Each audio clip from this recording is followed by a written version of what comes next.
இன்றைக்கி நம்ம பாலக் பன்னீர் எப்படி செய்கிறதுன்னு பார்க்கலாம். தண்ணி சேர்த்துக்கலாம், பாலக் கீரை சேர்த்துக்கலாம், 2 பச்சை மிளகாய் சேர்த்துக்கலாம். கீரை வேகட்டும். கீரை மிக்ஸி ஜாரில் சேர்த்து அரைச்சி எடுத்துக்கலாம்.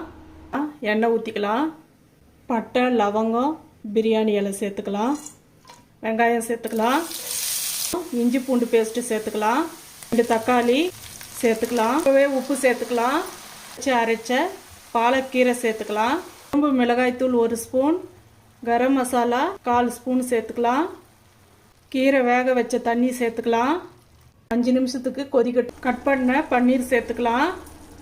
முந்திரி பேஸ்ட்டு சேர்த்துக்கலாம். கஸ்தூரி மேத்தி சேர்த்துக்கலாம். இந்த வீடியோ பிடிச்சிருந்தா லைக் பண்ணுங்கள், ஷேர் பண்ணுங்கள், சப்ஸ்கிரைப் பண்ணுங்கள். Thank you.